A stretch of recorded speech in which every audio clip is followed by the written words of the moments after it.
In football, the Patriots overcame a 10-point fourth-quarter deficit. But I would just say this. We don't call Gronk the most dominant non-quarterback in the league just for fun. That's what he is. It's a fact. This is, as Tom Brady said, this is the toughest challenge they will face as an offense all season. Yes, they have made do without Gronk in the past, as recently as last year. But Gronk, especially in a season without Julian Edelman, is the Patriots' most trusted target for Tom Brady. They need him out there this Sunday. Well, that's the argument, right, is that they've done this before and they've figured out a way. Having said that, I don't think it negates what Gronkowski means to this offense. Is that an overreaction? Yeah, and that's an overreaction. And Phil basically makes my point is the fact that the Patriots have done this many times before. I mean, we've seen Gronk throughout his career have missed huge chunks of games. Yes, he is the non-QB MVP to me of any other player in the National Football League.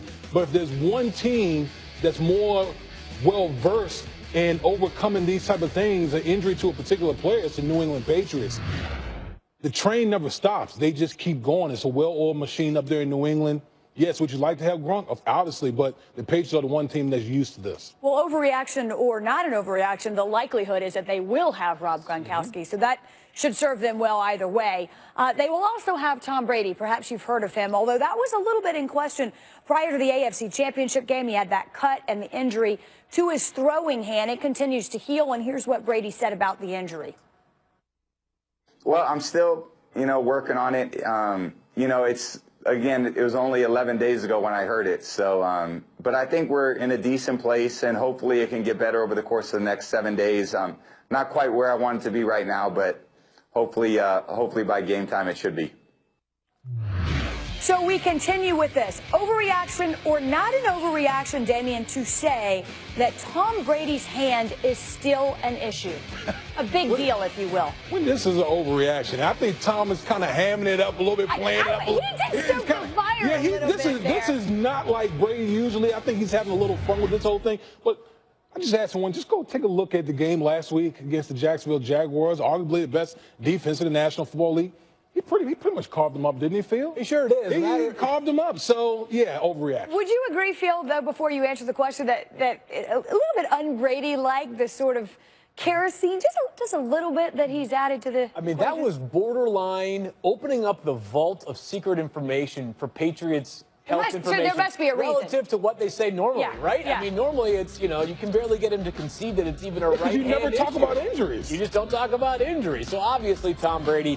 I wouldn't say lighthearted, but you understood that this is an overreaction. We saw it last week, as Damian just said. You can ask the Jacksonville Jaguars what they think about Tom Brady's hand and how it looked last Sunday afternoon. I would just say this, though. If the Patriots had won that game, not in spite of Tom Brady, but with him kind of sort of just getting by, manufacturing a win, if you will, then you might have some cause for concern. But the Patriots' offense is predicated upon a few principles, one of which is precision.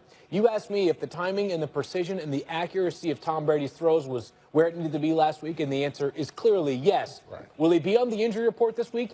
It's possible. Is it an issue at all? It is not. That's an overreaction. An overreaction. Yeah, I mean, I would hardly call him a game manager in that AFC Championship game. No. Quite the contrary. If you've been following this story at all, there was an incident with talk radio in Boston. There was a radio host there who made a derogatory comment about Tom Brady's young daughter. And Tom Brady does a weekly radio spot with WEEI in Boston. This morning, however, after those comments, here's what he had to say. I've tried to come on this show for many years with and showed you guys a lot of respect. I've always tried to come on and, do a good job for you guys. So, it's very disappointing when you hear that, certainly with my daughter or any child. They certainly don't deserve that. So I'll obviously evaluate whether I want to come on this show again. So I really don't have much to say this morning. That's fine. I understand. That's totally fine. I will, maybe I'll speak with you guys some other time. Absolutely fine. We understand. Have a good day. All right, Tom, you too.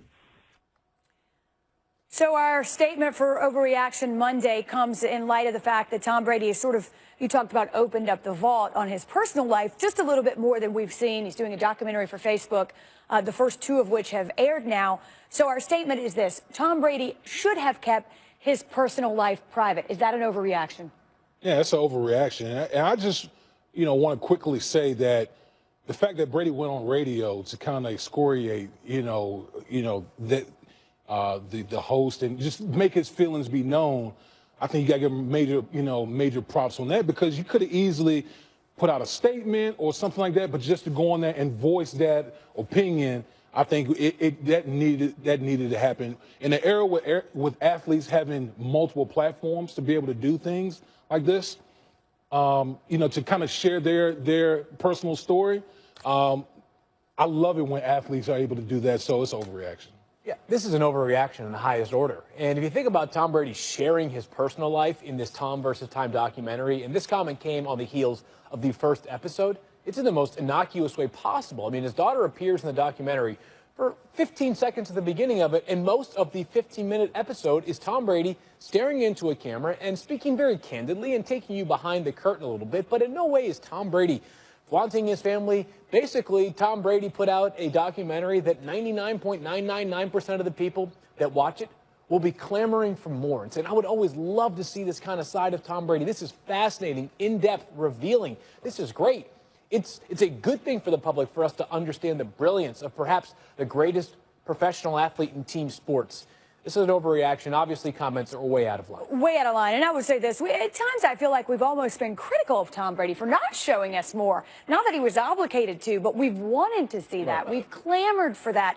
And I don't care if you're an athlete or a politician or any public figure. Those are your choices, not the choices of young children. Yeah, no doubt about it. They should absolutely be off limits. I mean, we've seen a glimpse of his personal life in some way. I mean, he joined Instagram a couple of years ago, and it started the frenzy in a positive way. I mean, it's been great. People have loved the Instagram page of Tom Brady and the TB Times, which is his phone newspaper that he puts out on his Facebook page following team victories. People have really enjoyed seeing Tom Brady and the nuances of his life that extends beyond the football field.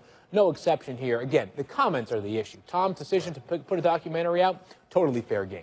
Absolutely. Nobody's going to disagree with that, I don't think. So those are the Patriots, okay? There's another team, perhaps you heard of them, the Philadelphia Eagles. They are led by a quarterback who, let's face it, no one expected to be in this position. Not quite the experience that Tom Brady has. In fact, Nick Foles will be starting a playoff game for just the fourth time in his career, the third of which was last week, and this is his first Super Bowl. Here's what he's saying now. I feel really good right now. I feel calm, excited. This is something you dream about as a kid, and the opportunity to go do this with such an amazing group of guys, and to be, wearing the green, be a part of the Philadelphia Eagles organization. It's a dream come true, and I'm really excited because I'm really going into uncharted waters. I've never even been to a Super Bowl game, so to be playing in it, I'm really excited. I love it. Why go unless you're participating, right? It's like if you're an actress, don't go to the Oscars till you're nominated. Well, now he's playing, and I'll say this. Nick Foles is in over his head field. Is that an overreaction? Sure is, Wendy, and to the point, it's an overreaction again. And Nick Foles, listen, we have to stop saying like the Eagles are here in spite of Nick Foles. They are here in part because of Nick Foles. Over 75% completion percentage in each of these two playoff wins over good teams. Atlanta, not a dominant defense, but a defense that was playing its best football down the stretch. And Minnesota, the best defense in football this side of Jacksonville, right? And I just would remind people that so much of sports and competition is played between the ears, right? We talk about that all the time for athletes. And we saw a full season of Nick Foles locked in. 26 touchdowns, 2 interceptions. And we always knew that was going to be the outlier year of his career. One of the great, seasons in quarterback history in the NFL. But right now, he is playing probably the second best stretch of football in his career. And the Eagles are not, listen, they can say they're going in there as underdogs, and the Vegas lines suggest they're the underdogs, but it should surprise nobody if Nick Foles goes out there and plays very well on Sunday. Oh, this is definitely an overreaction. Listen, you have all the hoopla throughout the week. You got media day, you got media obligations, all the coverage and all those type of things. But guess what? Come Sunday, I don't know what games, that's probably 6-something p.m., you go out there, you play the game. You go out there and just playing the game. So at that point, all the other stuff goes away.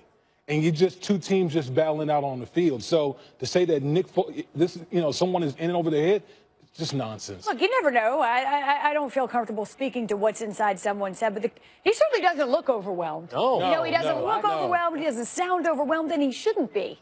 To your point, Field, he's played his way into this position. We will continue with Overreaction Monday over the course of the next 90 minutes, but also It is a Pro Bowl edition of our Sunday Standouts. If you missed the game in Orlando, the AFC prevailed, but we'll show you what stood out to us when 88 of the best and brightest from the league got together. And oh, by the way, Josh McDaniels, does he have the toughest head coaching job available as he gets set to take over the Indianapolis Colts?